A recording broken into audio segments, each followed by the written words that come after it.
Bonjour Morgane, Bonjour, merci beaucoup de nous accorder de votre temps. Est-ce un que plaisir. vous pouvez vous présenter? Oui, donc je m'appelle Morgane Vergniaud, je suis agronome et je suis également directrice climat et nature pour le groupe Pernod Ricard.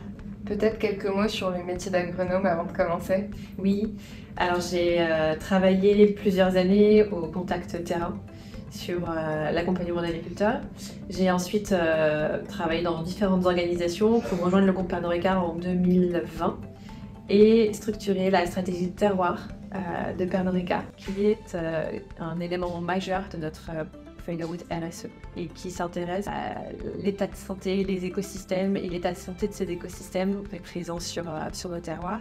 Et nos terroirs sont vraiment la richesse de nos marques, puisque nos marques puisent leur caractère dans ces écosystèmes. Donc un terroir chez nous, c'est une zone de sourcing de matières premières, donc un endroit dans lequel on vient acheter ou produire nos ingrédients, comme les céréales, comme les raisins, la canne à sucre. On a une grande variété d'ingrédients naturels et une grande variété de terroirs. C'est-à-dire qu'aujourd'hui, on a à peu près 350 terroirs.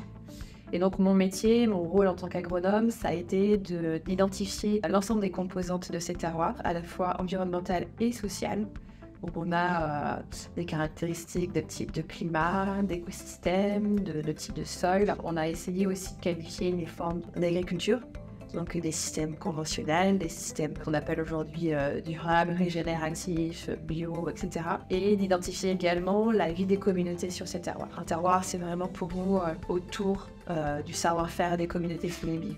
Super, plein d'éléments sur lesquels nous allons revenir. Avant d'aller plus loin, pouvez-vous peut-être nous dire quelques mots sur l'histoire de Pernod Ricard qui est très riche? Oui, exactement, et très riche et très lié à la nature. Alors, le groupe a été fondé en 1975 et est aujourd'hui la fusion de Ricard et de Pernod. Donc Ricard est une marque emblématique de pastis fondée par Paul Ricard en 1932. Qui était donc un amoureux de la nature, si je comprends bien. Exactement, qui était lui-même un amoureux de la nature et des hommes. Il a fondé en 1966 l'Institut océanographique Paul Ricard sur la mer Méditerranée. Donc Paul Ricard était originaire de la Méditerranée, du bassin méditerranéen et a toujours voulu préserver la richesse des écosystèmes et des fonds marins.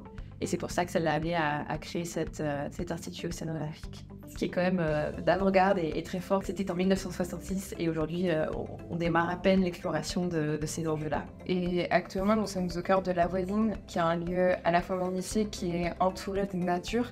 Quelle était l'idée et l'objectif derrière l'acquisition de ce domaine? Alors au démarrage, ce domaine a été un centre d'accueil des collaborateurs, donc un centre de vacances. Il a ensuite hébergé certains clubs sportifs pour leur entraînement. Et aujourd'hui, on est sur le centre mondial de formation qui s'appelle Pernod Ricard University, qui accueille chaque année des centaines de participants à des formations, que ce soit des collaborateurs Pernod Ricard ou autres d'ailleurs sur le site de la Voisine. Finalement, j'allais vous poser la question de pourquoi inclure un tel engagement RSE au sein de Pernod Ricard, mais c'est simplement la suite logique de l'histoire, surtout dans une ère où les problématiques climatiques sont de plus en plus importantes.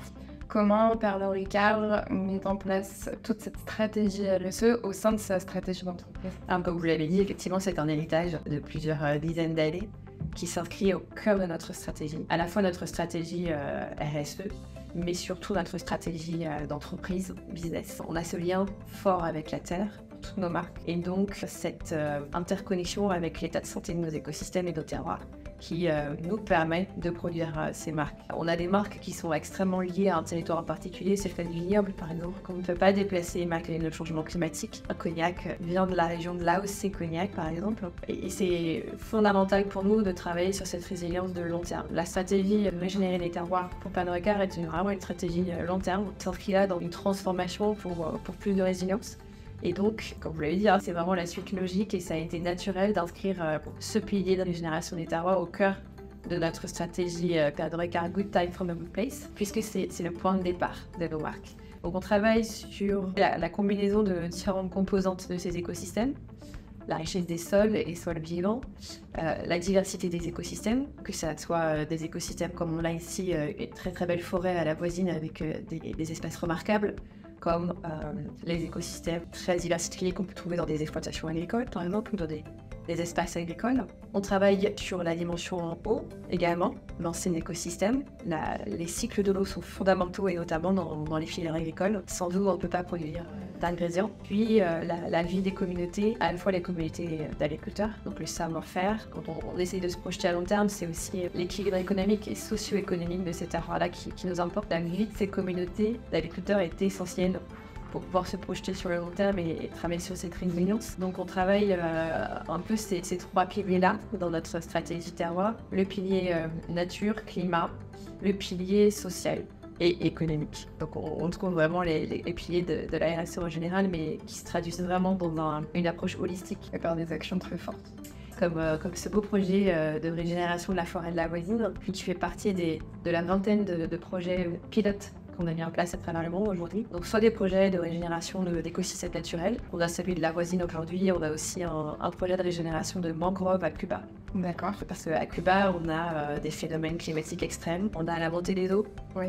Et on a cette dépendance d'une marque comme Havana Club sur ce territoire limité qui est une île à Cuba.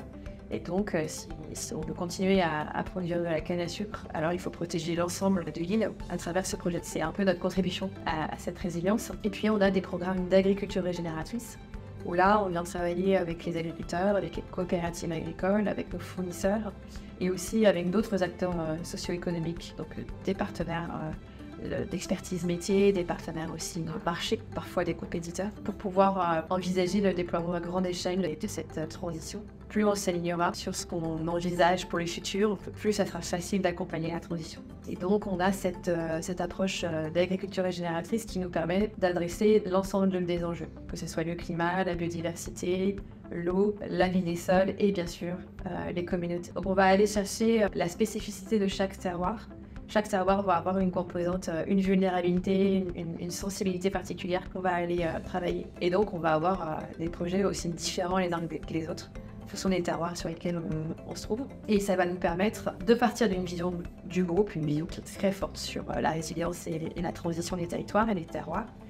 Et une application vraiment locale sur mesure. Donc, on ne vient pas pousser un système unique partout, on est vraiment à l'écoute. C'est très important des savoir-faire, des conditions de vie localement pour pouvoir accompagner le changement. Aujourd'hui, Pernod Ricard, c'est combien de collaborateurs? Le groupe pour lui-même, on est sur 19 000, 20 000 collaborateurs à travers le monde. Est-ce qu'il y a des difficultés à transmettre cette valeur environnementale et de RSE au travers des 19 000 collaborateurs, ou est-ce que ce qu'on a ressenti dans le discours d'Alexandre Ricard ce matin sur les valeurs familiales mais aussi les valeurs environnementales, on arrive à les diffuser au sein de ces 19 000 collaborateurs? De mon point de vue, j'ai la sensation que la culture d'entreprise est très très forte chez Pernod Ricard. La valeur de convivialité et l'inscription du message de Paul Ricard un peu partout sur le fait de se faire un allegro chaque jour est très très forte. Donc on a cette capacité à aller parler avec des collègues de l'autre bout du monde très facilement. Et on a cette capacité à être vraiment sincère dans la façon de transmettre cette ambition et de surtout écouter ce qui se passe localement dans notre filiale par exemple. Écouter leurs contraintes, écouter aussi leur propre culture. Quand on travaille avec nos collègues indiens, quand on travaille avec nos collègues d'Amérique latine ou quand on travaille avec nos collègues du nord de l'Europe, en fait, on va pas vraiment avoir les mêmes discussions, les mêmes objectifs locaux. Et ça, j'avoue qu'on bénéficie d'une culture d'entreprise extrêmement ouverte d'esprit et qui nous permet justement d'échemmer un petit peu cette vision groupe auprès des collègues basés un peu partout dans le monde. C'est précieux. C'est précieux. Merci beaucoup. Merci.